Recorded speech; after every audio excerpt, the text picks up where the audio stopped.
Today's topic is Think Like Galileo Galilei, how to remain relevant for half a millennium. Please join me in welcoming Dr. Keating.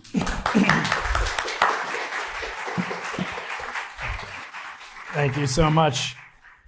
Thank you, Dean Campbell. Thank you, Associate Dean Lewis, and my good friends, Dr. Gang Zhao, my former professor, Dr. Jim Gates, who inspires and mentors me in many different ways, gives me life advice from the avuncular perspective that only he can provide. And thank you to Professor Stefan Alexander, my oldest friend, my best man at my wedding. And you're going to hear a lot about Stefan today. We're going to talk a little bit about how the early connections that I made here have endured and how it led me to the precipice of winning the Nobel Prize, but losing it ultimately. Spoiler alert, it's called losing the Nobel Prize. And unfortunately, because I'm winning the Horace Mann Medal, now I cannot write the book Losing the Horace Mann Medal. So that's unfortunate, but it's all worth it. And so I'm so glad to see so many people here. Today's talk will be only feature 75 equations, and it will only require relativistic time dilation to solve. So I'm going to go back in time today, and I'm going to take us back to when I came here. And today we're going to focus on the power of mottos. Galileo Galilei is my mentor that speaks to me in a conversation I like to think we're having across the millennia. And with Galileo's support and his advice, I've been able to overcome some strong obstacles. And I think the relevancy of an individual who can last for half a millennia and probably for many millennia to come should inspire everybody, even if you're not a scientist. And I hope that this lesson will be communicated through some of the lessons that I learned here at Brown starting in 1993. So I came here in 1993. I got my PhD after being away. And you'll find out that I actually never wore the cap and gown that summer over there. And it's a good thing I didn't wear it maybe back then because I don't think I could fit into it. You know, it's pretty hard to not fit into a graduation gown, but given as much as our bodies change over the decades, I probably wouldn't fit into it. So I never did go to my graduation ceremony from here. So I am looking forward to it, and it's kind of one of my regrets. And I want to talk about the power of regret, the positive power of regret.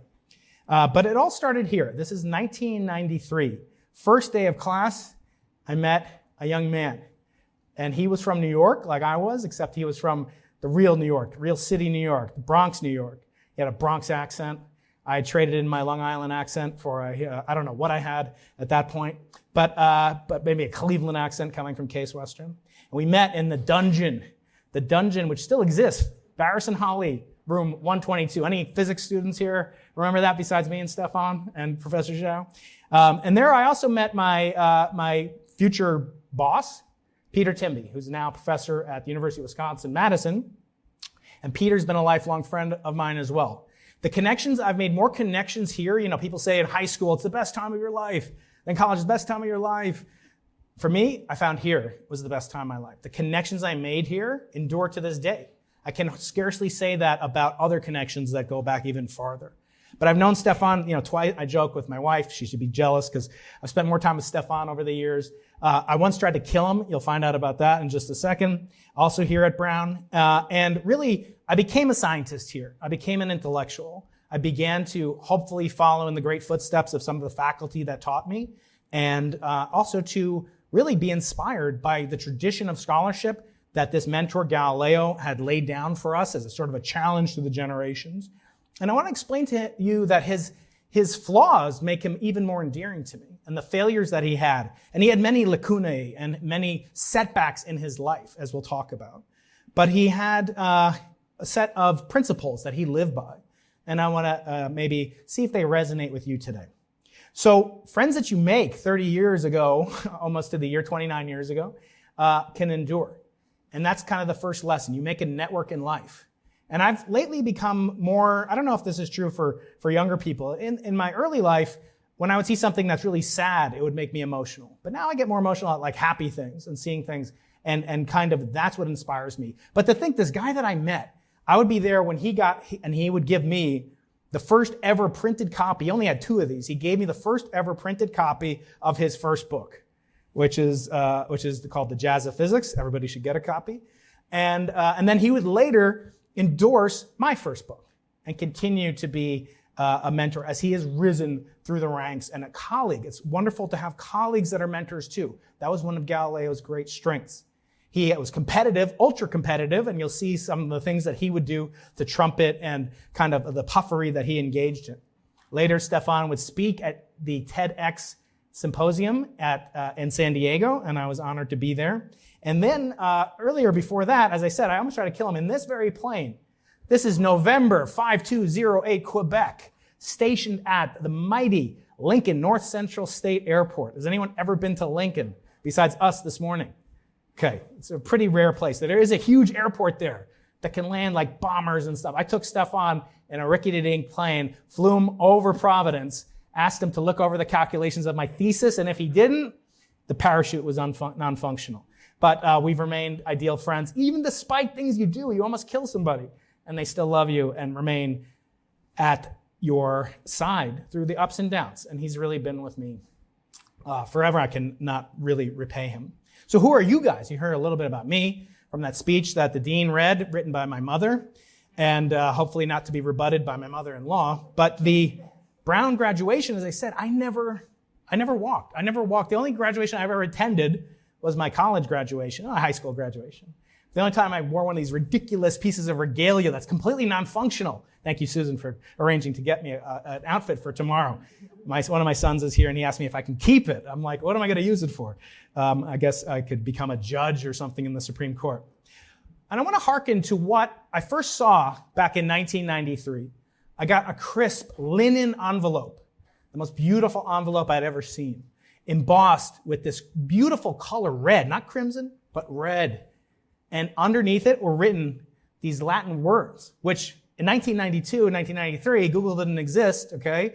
That would take several years more. And it said, In Deo Speramus. How many of you know what In Deo Speramus means? It means, in God we hope. And I started thinking, this is an amazing place. That they look up to a heavenly being, even if you don't believe, that's not important to me. But they look to the heavens for inspiration. Another thing that Galileo often did. We'll explore that. But also the power of hope. There's Hope Hill, Mount Hope, Hope Street, and in God we hope. What is hope? Hope is an expectation. Hope is sort of a plan of where you might get to and where you might go. And when I saw that, I felt like Brown saw that saw something that was hopeful about me, and that maybe I could go on to be follow in the footsteps of some of the great faculty and students that have come from here. And so I want to ask you, do you have a creed? Do you have a motto? Galileo had a family crest. It was a ladder with its base on the ground, with its top kind of tapering off towards the heavens. And he didn't have one motto, he had three. And we're going to go over his three mottos of what would later become famous to me and resonate with me throughout the millennia, as I said. He was born in the 1560s. Amazing that it's almost 500 years since he was born. Died in 1642 at Arcetri, Italy, where I've spent many a time, even with Stefan as well. He had 3 children, no spouse, which made it very difficult for those children at that time to go through life without any bonded maternal and parental unit. So they were kind of ostracized. His 2 younger daughters, especially the famous Maria Celeste, she was a nun in a convent, and they were considered illegitimate. And Galileo had to support him, his son, and his daughters, as well as many, many jilted ex-lovers. And speaking of fatherhood, he didn't invent the telescope, but he did perfect it. He was the first person to use an instrument to compete and conduct the scientific method. And he, for that reason, is called the father of modern science by none other than the famous Albert Einstein. And we'll get into another one beautiful collection and connection between Einstein and Galileo in just a bit.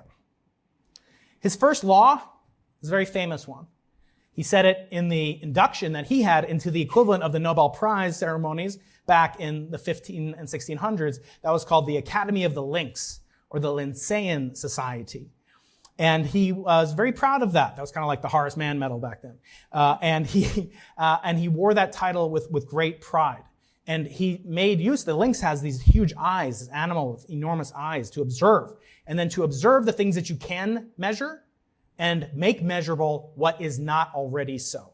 He used the telescope as sort of a lever And with this lever, he displaced, figuratively, the Earth from the position of centrality in the universe that it had enjoyed for millennia.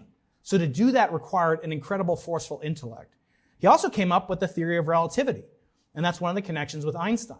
It's called Galilean relativity, and it shows that your motion, whether physically on Earth or throughout your career, is determined by no absolute forces. It's determined and relative to the perspective of an observer. There is no one omniscient, omnipotent observer from the perspective of physics, at least.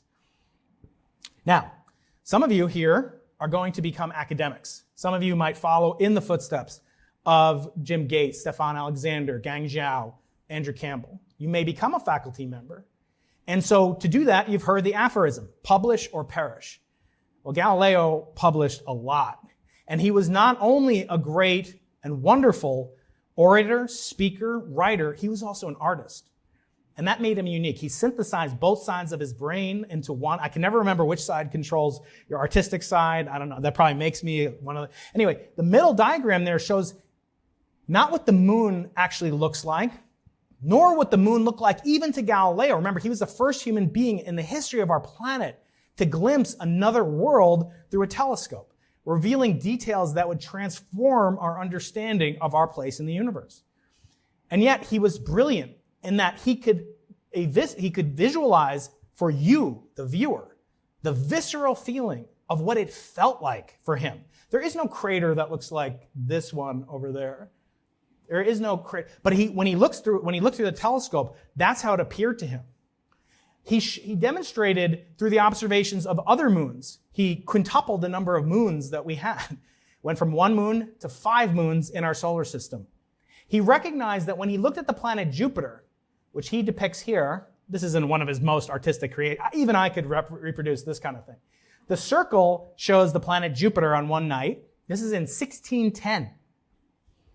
The next night, there are 2 stars, and I would have stopped there. I would have said, okay, the planet's moving. They knew the planets moved. In fact, the word planet in Greek means mover or wanderer. But then he came back the next night and the next night, and he does this for days and months, and it becomes kind of tedious looking at his sketches in the Sidereus Nuncius, which is written in Latin. That's important. Remember that fact. Latin for the starry messenger. He was communicating things from the heavens. And so he depicted it. What he realized through the power of his brain and through the visual depiction, this is the epitome of a Renaissance individual.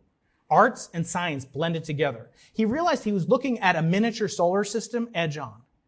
That was the only way to explain the periodic behavior that he eventually would propose as the first precise clock in history. We take for granted the measurement of time. There's a clock back there telling me I need to finish in the next 95 minutes, which I promise I will. And yet, he was able to depict these things with such regularity that he realized for the first time in history, it could be used as a precise timekeeping device. Anywhere on Earth, almost any time of the year. And in so doing, set the standard for timekeeping, which had fascinated him as a young man, probably listening to a sermon by a priest or something, he got so bored in church that he apparently was watching the pendulous oscillations of a chandelier overhead. And then he realized he could time this is at age 6, that he could time the oscillations period using his pulse, unless he fell asleep. And then he would wake up and start timing again. He realized that the period was independent of the amplitude. One of the first laws of precision motion, 100 years before Newton would codify those laws. Amazing individual. So he published a lot. He published one book in 1600 called The Compass, which is really about a slide rule. Can you imagine a book which is worth several $1 million today about a slide rule? And back then, it was all the rage. This is just a sampling of his books he published. And then the question is, of course, did he perish? We all know something happened to Galileo. What happened? After he invoked and overthrew the Ptolemaic, the Aristotelian, if you will, the biblical view that the earth was the center of the entire universe, the so-called geocentric cosmos, he overthrew it and said the sun is the center of the universe. And that was done with the aid of his mind and the spyglass, or what he called the perspiculum, the perspective tube. Because looking through a telescope is a time machine. It shows you the way things looked in the past. And I'm looking back naturally. It's only natural that you look back when you give a speech like this to where you were and see if your life even makes sense. And as Søren Kierkegaard said, life must be lived forward, but you can only understand it looking backwards.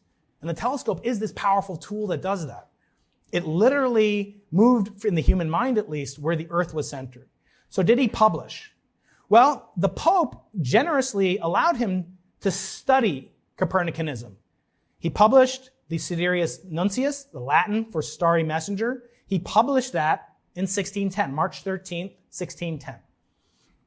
And when he published that, book, that book was a scholarly work. It wasn't considered a popularization like The Jazz of Physics, Fear of a Black Universe, Losing the Nobel Prize, and other books. It was considered a work of pure scholastic interest that people didn't speak Latin on a daily basis. The Dialogo, on the other hand, he was forbidden to write in Italian, which was the common parlance of the day. The Dialogo means the dialogue, the conversation. It's actually a trialogue between three characters.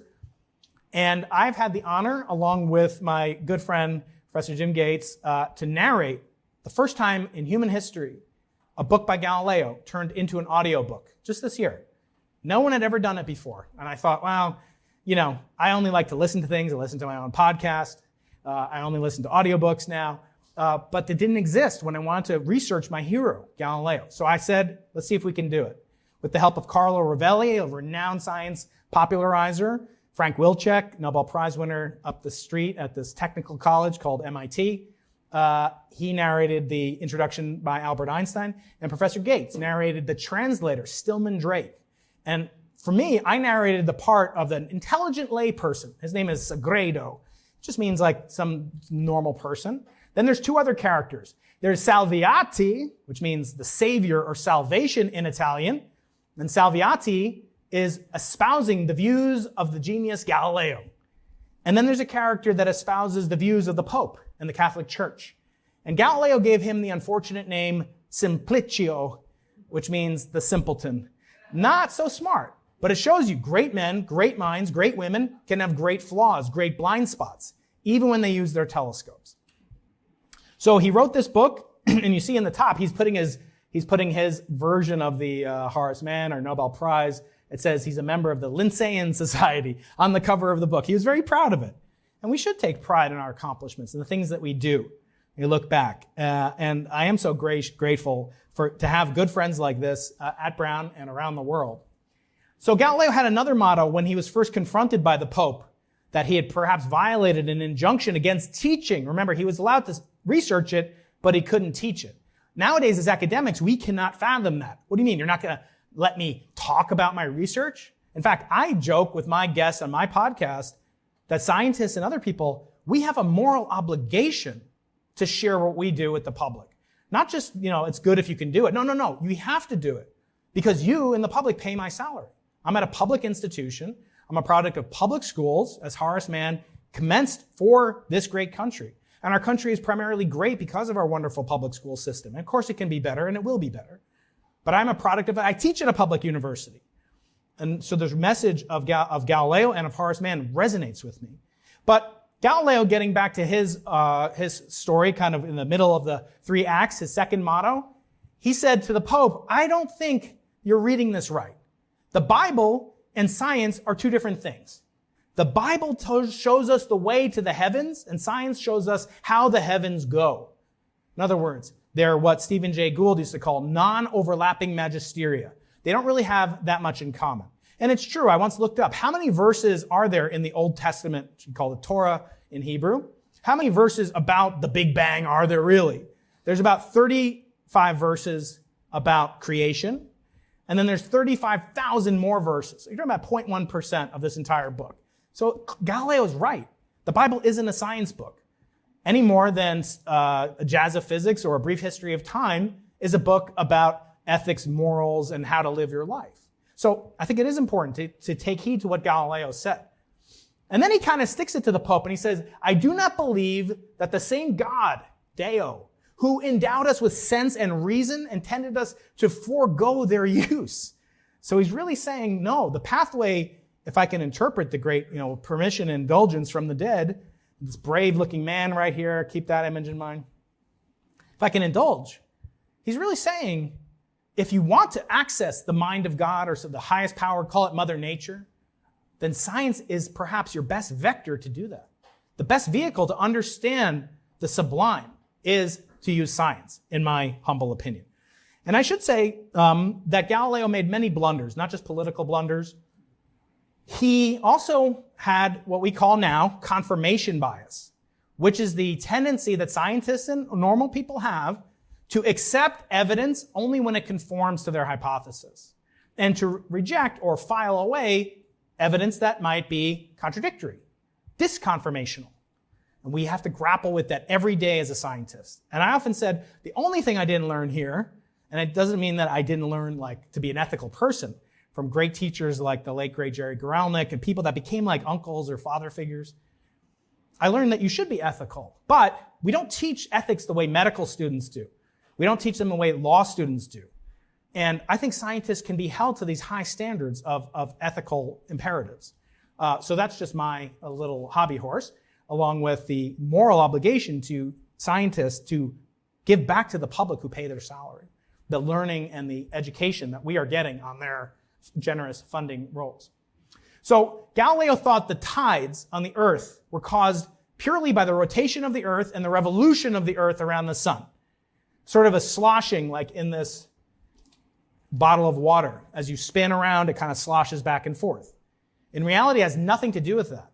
But he put that in the dialogue because he wanted to prove this idea that the earth is in motion around the sun and not the other way around. So in doing so, he actually made the biggest blunder of his life because it has nothing to do with that diurnal and annual motion whatsoever. It's caused by the moon, the very beautiful object he sketched through the perspective tube on those nights in early 1610.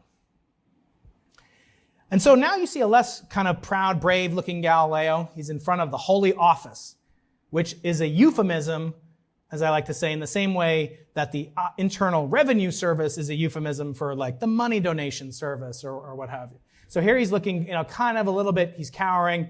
There's a guy with a big stick there. And there's the Pope, Pope Urban, who had been his student and had wanted to learn about science. But Galileo thought his brilliance could evade the injunction against teaching. And nowadays, we should take advantage. We don't have such injunctions. We're free to do anything in this country and from this great university, launched to do anything, and we should share. And we should go where the science takes us and beware all the time of these biases that we have. Now, there's a popular myth that he was tortured. He was thrown in prison. He actually got to live less than a kilometer from his beloved daughter, Maria Celeste, at the convent where she was in Archetri. Stefan's been here. This is a lovely place. I mean, I think Bernie Madoff would have been really, keen to be spending a time in this kind of a prison, quote unquote. You can see the Duomo not far away. There's this beautiful quadrangle. He could go see his daughter. His daughter would come see him. And he had grapevines and olive trees. And he wrote some beautiful poetry. And he wrote another book here, Under House Arrest. So can you imagine such a thing happening if he was truly tortured and imprisoned? He wrote his final book with the help of Jim and with God. Perhaps we can translate again the Discorsi, the dialogue on two new sciences, where he really lays out the scientific method for the first time in human history. He couldn't publish that in Italy, so it was smuggled out, published by Elsevier, the same press that we all know and love today, in the Netherlands, in Leiden, in 1638. So 6 years after the dialogue. And then he died 4 years later. But getting back to Brown and those famous times when I almost killed Stefan. So Brown used to own an airplane. And when you hear that an Ivy League school owns an airplane, then the dean's ears get really excited. Dean Lewis, Dean Campbell, right? Maybe we can get a Gulfstream for Brown. Let's ship it. No, this was Brown's University's plane. So even the Ivy League has to have modest means. This is a 2-seat plane. Tail number November 5208 Quebec. I got my pilot's license in my second year of graduate school. And on the very first day after I got my license, I went out, took Stefan, as I said, almost killed him, but he came back safe and sound. And this is where I learned some lessons about perseverance. It's cliche to talk about grit, resilience, perseverance in kind of a commencement forum like this. But it's true. I learned especially about the power of wind. And the power of wind should not be over or underestimated. And what I learned from my instructor there, with Stefan and I flying off into the sunset, has to do with a little math lesson. I said there's 75 equations. There's only 2 equations in this whole talk. Hope you'll indulge me. First one goes like this. California, where I am, between San Diego and San Francisco, where we're going to go next, is about 500 miles. If you fly there from San Diego to Stanford, where we're going to go next, as I say, it's about a 1-hour flight if you go in a commercial Southwest jet. The jet goes 500 miles an hour. And let's say you have a tailwind pushing you along. Smooth flights, tailwinds all the way. If you're going 600 miles an hour, it will take less than an hour if it's 500 miles away. Now, you come home that night, going back to San Diego, what happens to you? Well, now you're battling a headwind, pushing you at 100 miles an hour, reducing your speed. So I want to ask you, show of hands, it's the only equations you have to solve. I will solve for you. So let's say you come back in a tailwind. How long does the round trip take? Does it take more than an hour? Raise your hand if you think it takes more than 2 hours round trip. Okay. Raise your hand if you think it takes less than 2 hours round trip. Remember, you have a tailwind going there, headwind coming back. And now raise your hand if you didn't raise your hand. Raise your hand if you're terrified of raising your hand in public. Okay, so let's do the math. How long does the 1,000-mile long round trip take in a plane that can go 500 miles an hour when there's no wind? It takes longer. You can never benefit, and you can just see this for yourself. What if the tailwind was 500 miles an hour? You get there in a half an hour. How long would it take to get back? Infinite. All right, very good. Good student in the front. You'd never get there. You spend more time fighting against headwinds than you do breezing along in the tailwinds. I learned that from my instructor, Greg Vandenacker, when I was here in 1995. It's just amazing. So I actually, as I said, I got my master's degree, didn't walk in that commencement ceremony, didn't walk in my PhD ceremony in 2000. So I'm really delighted to be walking tomorrow, whatever I'm going to do tomorrow, wearing a silly uniform. I think we all should do that as much as we can. And I went off to Stanford University, and Stefan can vouch for me. This is my dream place to be. Stanford, beautiful campus, lovely students that go there. And I wanted to be a part of the Stanford community. And it was home to many Nobel Prize winners, and I was going to work for a young assistant professor by the name of Sarah Church. And I was always kind of living in that moment. When am I going to get my PhD? When am I going to get my PhD? And how many of us PhD students, former ones, can kind of vouch for that? The campus is really, there's a reason they call it the Brown of the West Coast, right? I mean, it's one of the most beautiful campuses in the entire country. It looks like this. It has multiple logos, multiple mottos, but we're going to focus on this motto here. So we just talked about the power of headwinds. This one says, De Luft der Freiheit wet. Can I ask, where's any Stanford graduates here? I know there's one here. Any other ones? Do you know what the motto means, sir? The wind of freedom blows. So it's not Latin. It's not in English. It's in German, which will be important later on. It's almost as old as Brown, not quite. Try harder next time, Stanford, I mean. So it means the winds of freedom blow, and guess what happened? I blew over to Stanford, and I immediately got obsessed with an idea that Galileo had inspired me about when I was a 12-year-old kid, which was to build a type of telescope. I didn't know how when I was 12, but I sure as hell knew how to do it once I left this august institution. I was a trained scientist. By the way, the word scientist in Russian means someone who was taught. So it doesn't mean like technical stuff. It means a person who was taught. So we're all scientists here. Anyone who's curious, anyone who seeks with imagination can be a scientist. So we're all scientists. And I knew after the training I received here that I could perhaps go back to the very beginning of time, which is the epoch of inflation, so-called cosmological inflation, when the universe expanded, not the monetary inflation that you hear about. The universe expanded by 30 orders of magnitude in a time period less than a trillionth of a second, an event more violent than any other event in cosmic history. And it would leave shrapnel in the form of waves of gravity percolating through the universe that could be detected by instruments that we could build.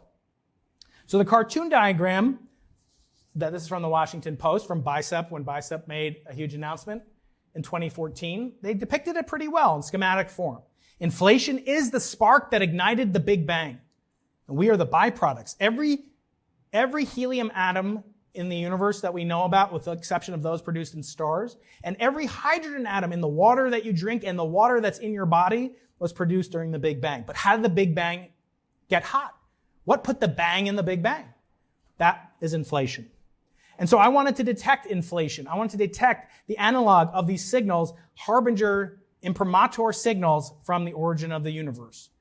The biggest unsolved problem in cosmology. So while I was at Stanford working on Professor Sarah Church's other projects, I spent most of my time dreaming about other projects that I would do. And I was a terrible employee. I was not a good postdoc. So postdocs here at Brown, please do not follow my lead, although as you'll see, it worked out well. I ended up designing mentally and embodying, when I became a postdoc at Caltech, this obsession, which we called BICEP, the background imager of cosmic extragalactic polarization, which is a refracting Galilean telescope. I'm convinced if Galileo could be teleported to now, wherever he is, or Seoul is, or if you believe in such things, he would instantly recognize, hey, you stole my idea. Because this telescope is a refracting lens-based telescope. Except unlike Galileo's telescope, it uses transition-edge superconducting detectors cooled down to 0.3 Kelvin, properties of which I learned about in Professor Zhao's class many, many decades ago. And it has features that Galileo would instantaneously recognize and realize is uniquely capable to go after the signals that we're seeking. Hey friends, just a short request to ask you to use your thumb while my thumb is occupied to leave a like on this video. And don't forget to subscribe. It really helps us with the algorithm. Now back to the episode. Unfortunately, then I got fired, okay? I like to joke that I was fired just as Galileo was imprisoned by the Catholic Church. I was fired by the Sarah Church at Stanford, but we're still on good speaking terms. And actually, she did me the biggest favor of my life because she got me another postdoc with her former postdoctoral advisor, the late Andrew Lang at Caltech. Now, I realized that Stanford and speaking about getting fired is not too bad a thing for a commencement type speaking engagement. You all have probably seen this, is whenever you're going to give any kind of address, I've given high school commencements, first thing I do is go back to Steve Jobs' famous 2005 commencement address at Stanford, where he talks about getting fired was the best thing that ever happened to me. And the only thing I have in common with Steve Jobs, perhaps, is that that statement's true for me too. If I didn't get fired, I probably wouldn't be here today. Because what we did is eventually we moved to another institution that has, I moved to University of California, San Diego, whose motto is, let there be light, spoken by another G, God, OG, the original God. And that's usually we say it in English because nobody understands fiat lux. And it's one of the most exquisite places to be. And I'm just incredibly blessed to work with these people who help me design, build, deploy, field, analyze, and publish. Can't forget to publish data from the most sensitive instruments ever built by a wonderful team around the world, and in particular, my UC San Diego crew.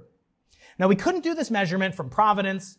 We can't do it from California. We had to take it to the coldest, driest, highest continent on Earth, which is the South Pole, Antarctica, which Galileo didn't even know existed, if you think about it. They didn't know that the South Pole existed until 1912, and people suspected it did, 1911, when it was first reached.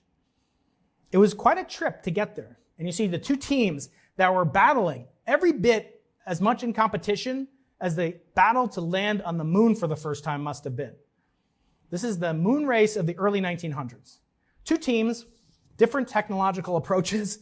Be like one team, wants to have wings and fly into space, and the other one has a rocket. Which team do you think made it there first? The team that used these types of animals to pull their sled, or the team that used these types of animals to pull the sled? I'll give you a hint. The station is named the Amundsen-Scott South Pole Station because Amundsen got there first. The others died. They died in March 1912, just 3 weeks after missing being the first to the South Pole. They all froze to death because they didn't plan properly. And remember, the hope is a plan. And Deus paramus. You can't only hope. Hope is not a strategy.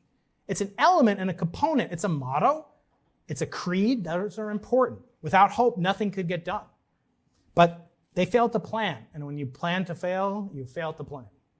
So they died, unfortunately, just a few weeks later. Scott saw the Norwegian flag from a distance. He realized he had lost this moon race of the 1900s. It'd be like Neil Armstrong stepping out of the Eagle and standing on a Soviet flag. It must have been the most disappointing thing that ever happened in the history of humanity. And then to know that they're probably going to die because they got there so late. So nowadays, it's a beautiful place. Your tax dollars, again, are at work here. They built this station, this $100 million station, where I would go for free. And in fact, tourists pay to go there. So you guys paid for me to go down there for free multiple times with my students to get training to build the most sensitive instruments ever built. Of course, you have to take a selfie, put it on Instagram to get there. And I said it was dangerous when Scott and Amundsen were there. I failed to mention how dangerous it still is today. This video, it's grainy, but you'll see it's also quite dangerous today. The natives,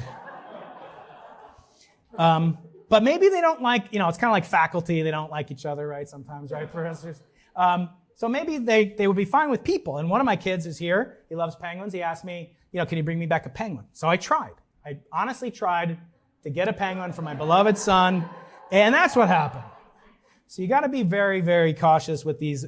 They look gentle, but they're not. So remember I said we're trying to detect this pattern of gravitational waves, that would be the imprimatur of the inflationary epoch, that would signify how the universe came to be, and perhaps be a harbinger of other universes in a paradigm subsumed within the inflationary hypothesis called the multiverse hypothesis, which is a whole other talk. So we made this announcement, and there was a media storm. In fact, one of the founding fathers of inflation was, by then, he had emigrated from the Soviet Union to Stanford University. So Stanford keeps appearing in this talk. On the day of this announcement, which was held at the Center for Astrophysics at Harvard, Stanford had prepared a video weeks earlier showing this Professor Linde receiving congratulations from one of my colleagues, Professor Chalin Kuo at Stanford University. And he weeps on camera. It's amazing. It's a very touching video. 3 million views the first hour that it's out. Unbelievable. That same day, in March of 2014, we were on the Washington Post. We were on TV. Here's live from CNN. I like this. Remember, I love mottos. I collect mottos. I collect creeds. Does anyone know whose motto this is? Reaching for the stars? You guys are all too young to remember. Casey Kasem. Keep your feet on the ground and keep reaching for the stars. Anyone remember that? Jim, you remember that? No. Okay, so they even bring in the motto. And it was on the front page of the newspaper of record, the San Diego Union Tribune. There's me staring wistfully up at the heavens. There it is in the New York Times.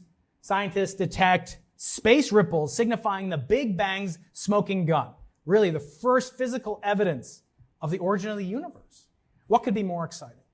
I like this headline, politically incorrect headline in The Economist. It says, like, some guy, he just saw the Big Bang. Oh, amazing. That's amazing. Phenomenal. So we got a tremendous amount of attention, but we were actually, this is a depiction from a review of my book, Losing the Nobel Prize in Nature, because we had been told that we would win a Nobel Prize. Whoever came up with this idea, maybe me, would be in a short list to win the Nobel Prize. So Nature depicted it as all these cosmologists are looking to the heavens to see the sign of inflation, the multiverse, the Big Bang. Surefire Nobel Prize. And in fact, the day I got here, and Stefan and I got here in 1993, there was a Nobel Prize to Hulse and Taylor, and Hulse was a graduate student working with Joe Taylor when he won the Nobel Prize. 1993, the day that Stefan and I were here, Nobel Prize, guys, a graduate student won the Nobel Prize. Maybe it could happen to us. We always thought about that. But you know you've made it when you appear in the most august, most important, most prestigious journal in all of science, The Onion. The Onion is here. So they did a headline, the top theoretical physicists, R&B singers, meet to discuss the meaning of forever. And down here you see we can observe long-term phenomena like the CMB, primordial B-mode polarization, and the love between India Ari and her man, all of which seem to have existed since the universe's infancy. You got Diana Ross, you got Michio Kaku. I think Jim Gates is off to the right over here. You can't see him. And Smokey Robinson. So you're in the meme culture now. Now we made it into the meme-averse. But always in the back of your mind, are you making the same mistake that Galileo made?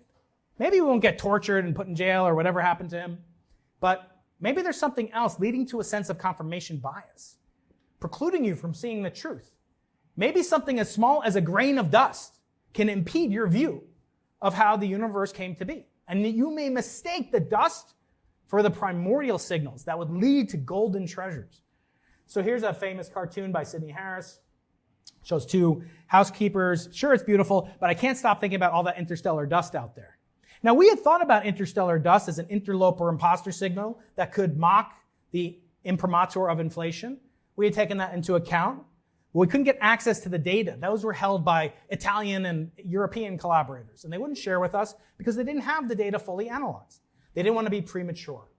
But we went ahead with it. We published it anyway, and just like all those things that were printed on the front page of newspapers, we got barely a blurb in the Saturday edition of the New York Times when the retraction of these results came out. And so we actually retracted this. That's why my book is called Losing the Nobel Prize, not winning the Nobel Prize. And it's not a how-to guide. I don't want anyone to lose it, prematurely. But it was signifying that we had made a mistake and that we needed to do better.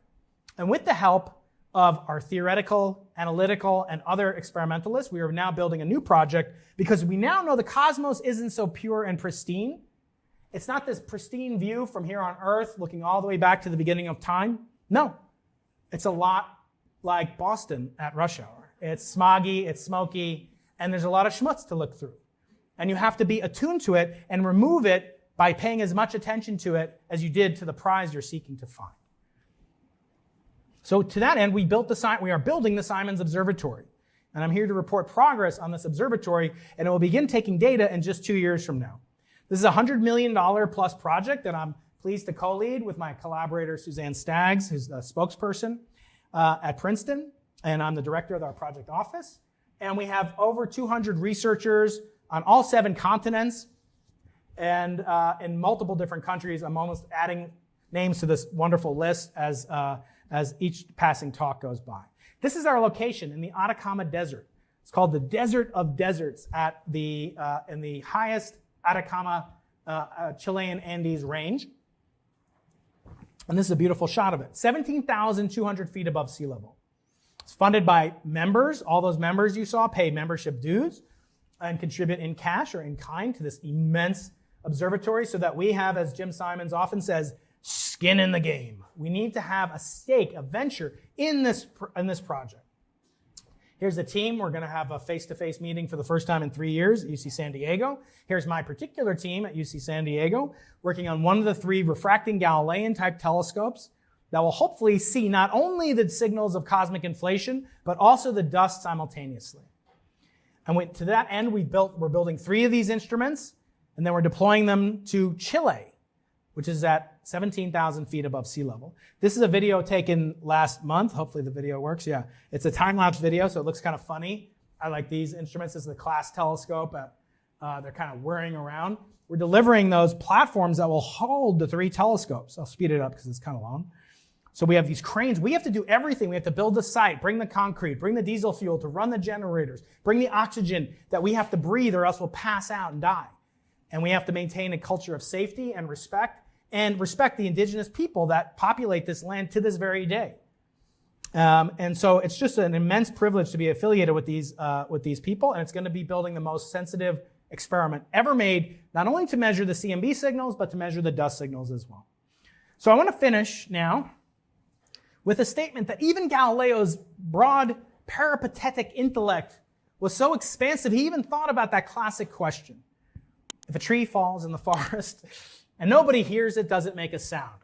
According to my friend Philip Goff at Durham, he was the first person to ever think about the role of consciousness in the physical world and in physical perception, and even to the extent of considering such questions that we all ask ourselves as kids. And so let's go back to that tree and that motto that we just heard from a graduate. Der Luft der Freiheit weht, the winds of freedom blow. So I was blown free of a paycheck from Stanford University. But when you think about these trees, like that logo that Stanford has, it makes me think about how the tiniest of seeds that grow into enormous Sequoia trees, the tree, this immense, largest biological organism on the planet, they start from the very smallest of seeds. And that's the way something can happen in life. The word providence, where we are, is another form of serendipity. It means serendipity, divine serendipity, if you will. And everything that I have started because of what I learned here and coming from here.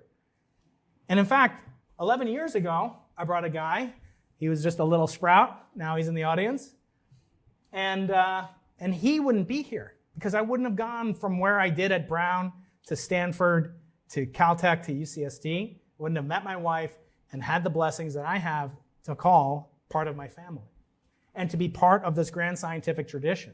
So I thought it was the worst thing that happened to me, like Steve said, getting fired. Only time I ever get fired as a postdoc after leaving Brown. How dare they?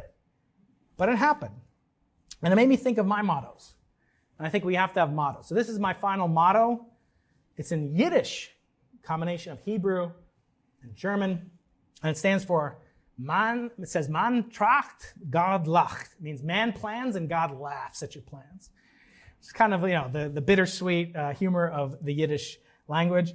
But it made me think of all the wonderful things and that we do need to have in life mottos and creeds like Galileo. We do need to wear robes and regalia. This is precious. We only have a very short amount of time together on this wonderful planet, and to not enjoy the fruits that you get to accumulate, the people you get to meet, the networks you get to enjoy and benefit from intellectually, physically, spiritually, emotionally. And so remember that providence does stand for this divine sense of serendipity, and from which, for me at least, all beautiful things have flowed. And I think it's very important that we have this perspective, as Galileo called the perspective tube. To look back gives you perspective to allow you to lead and go forward in your life. So I think the last thing I will say is it all began for me with that motto, in Deo Speramus, have hope in a higher power perhaps. But for me, everything started with hope. And with that, I thank you very much for hosting me today. It's such an honor to be back here at Brown.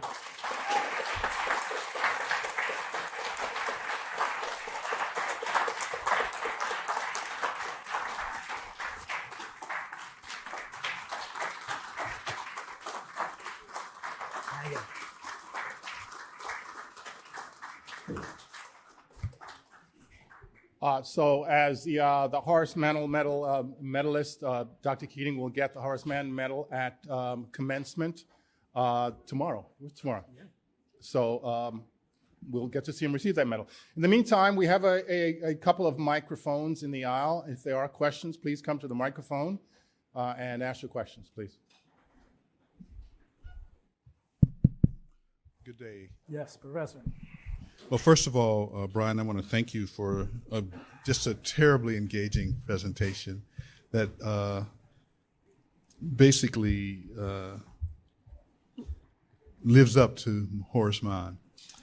I've got two things for you. You mentioned, and I'd like to get your reaction, you mentioned that teachers need to be free to teach.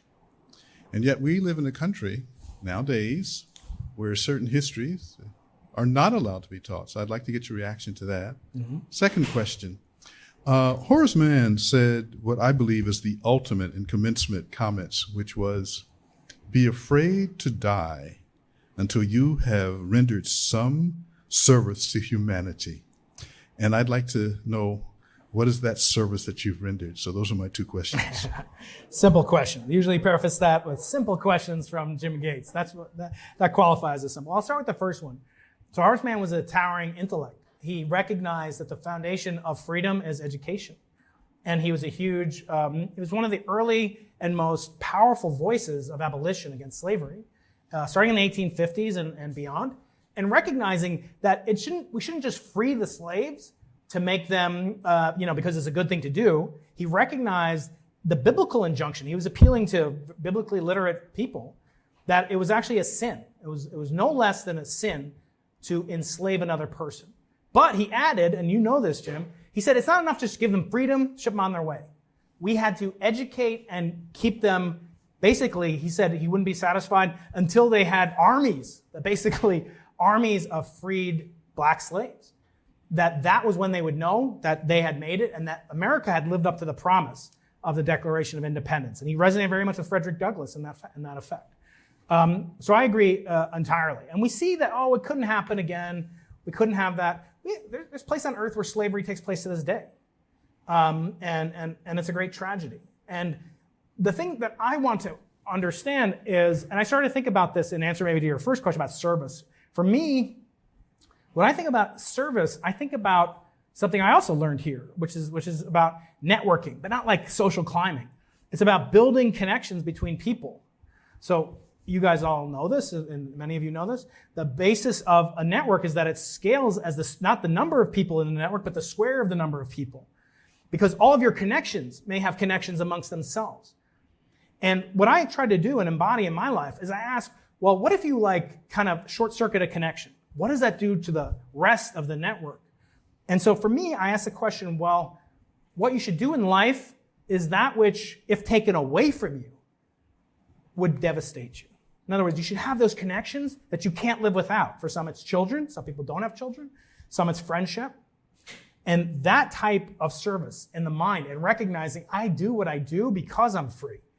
One of my colleagues, the late great Professor Hans Parr at UCSD, he said, we're only allowed to do what we do as theoretical and experimental physicists because there's no war. And the country doesn't need our resources devoted to a mass project to kill other human beings. And so I think about that a lot, how blessed we are as intellectuals in this room and outside of this room. And that's how we should serve.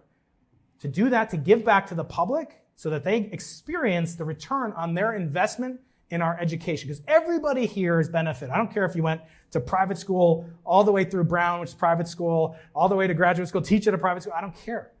We all benefited from this investment in our civilization. And to the extent that we squander that, that will then be a time to be disappointed in the promise of America, the check that Frederick Douglass talked about not being cashed.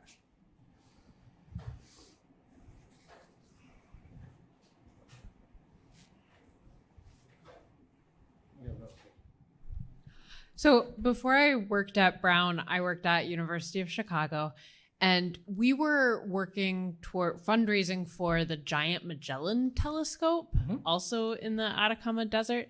I was wondering, are they next to each other? I understand that's a great place to do that kind of work. Are they different types of instruments? What? Yeah. So I actually had the honor to visit along with Jim and Marilyn Simons. We broke ground. So I had the 20th richest guy in the world and his beautiful wife, Marilyn. We were up at 17,000 feet with shovels. I had them shoveling dirt, and he's wearing oxygen, trying not to smoke a cigarette. And then we went from there down to a ceremony to watch the total solar eclipse at the Giant Magellan Telescope, which is under construction. 26-meter wide diameter telescope, larger than this room. And it has the capability to look back and see completely different things than what we would see with the Simons Observatory or BICEP. It can see the atmospheres of exoplanets. It can see the very first stars that form, but it cannot see these signatures of inflation or gravitational lensing, gravitational radiation, neutrinos, etc. So they're complementary, but I think they both serve the two highest purposes. Actually, I think there's three highest things that people can study in one way or another and interest me. How did the universe come from a non-universe? How did life come from non-living chemical matter? And how did consciousness emerge from living matter? Those are the three kind of big bangs that I'm most interested in, or chicken and egg problems. And so we're hopefully invested in the first of those three, and the second of those three is the purview of the Giant Magellan Telescope. But yes, they do need money, but I think Brown needs more money. No, I'm just kidding. So I have a question. One of the things I would say, I was worried about behaviors and beliefs that are really the enemies of creativity. Thinking about what you did, how you approach science, going from Brown to Stanford and going off and doing your own thing. I just think about your relationship with your own students in terms of how you mentor them and guide them. Do you say, don't do what I do what I say? Or do you say, how do you handle that? So I always say that, scientists, there's a cliche, scientists are like children. They're curious, they're inquisitive, they're imaginative. And I say, yeah, but they're also like children. What do you mean? I said they're like children, yeah. They're jealous, they're petty, they don't play well with friends, they want their own toys, they're not going to share with their sibling.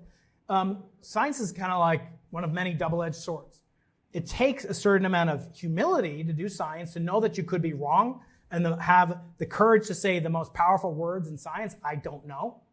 But also, you need to have some swagger You need to be able to say, I am capable of revealing the mind of nature, of Mother Nature, that a human mind can comprehend, as Richard Feynman said, I'm an atom in the universe and a universe of atoms, a molecule contemplating the cosmos. And so we are unique. We don't know of any other life forms in the universe, for sure, besides us. A lot of people think there are. I personally don't think there are, but that's for another talk. Fun talk about exobiology. But on the other hand, we know for sure that we exist. And yet, as Jim brought up, we also don't treat each other very well. Even scientists don't treat each other well. And so I think to communicate to my students, I have a big plaque made by one of my graduate students, Darcy Barron, who's now a professor at the University of New Mexico. She has graduate students. I have like grandbaby grad students, if you like.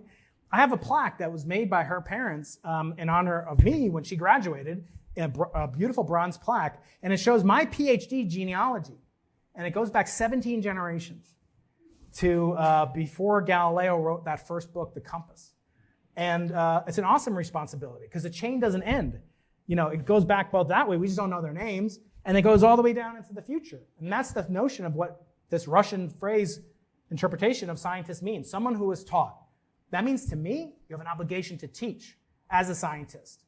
But to give back is also meaning that you also have to have a little bit of humility, but swagger as well. And balancing those two is the hardest thing to do.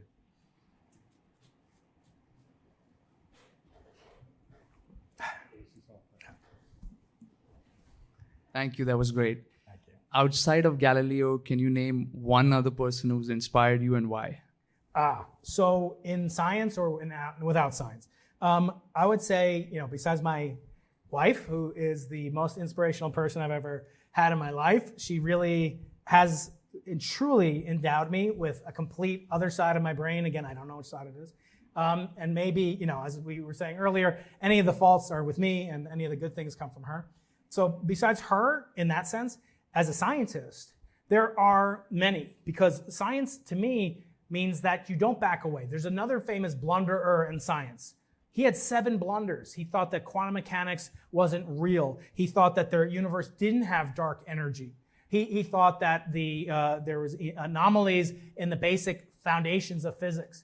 And his name was Albert Einstein. He was wrong as many times as he was right. He could have won 7 Nobel Prizes, and he could have won 7 Ig Nobel Prizes. That's greatness. When he saw that the universe had evidence that the universe wasn't static as he presupposed it was, he said, I was wrong. It was my biggest blunder. And to have that kind of humility, also he had a tremendous amount of chutzpah. He had that hope and that ability to have confidence in himself. Balancing those two, he is a great exemplar of it. There are other people that I respect tremendously, scientifically and outside of science as well. But I think, in terms of what can I actually learn and apply, people like those two are probably at the top of my list as a scientist. So when you were at Brown, and we're not going to ask you to pick favorites. I know you probably have about 5 or 6, but in terms of professors here, when you were, a youngin', who do you, because, who exemplifies some of those things to you? Yeah, Again, I know you have a few, but yeah, no, definitely a few. I mean, I can't ignore my advisor, Peter Timby. But while he and I are still the best of friends, so it's hard and impossible for me not to thank him. Professor Vallis, he was like one of the guys, and you could relate to him. There were people I couldn't relate to because they were so brilliant. People like Michael Kosterlitz, Professor Kosterlitz, Professor Cooper, who is incredibly debonair and stylish as a physicist. But I think the one that I most resonated with, and I regret that I didn't spend as much time with as I could have, was late Jerry Guralnick. Jerry was a tremendous human being, individual. I'm blessed to be in touch with his son and his wife. And he taught me, some of the greatest lessons that I still think about. In fact, one of my favorite ones that I use almost on a daily basis, I can hear him saying it. We'd go after class. Jerry is a avuncular professor, brilliant professor, came up with the idea for what would later be called the Higgs boson. I would go and open the door for him to get out of class and say, no, I never let a grad student walk behind me. You don't know what they're going to do.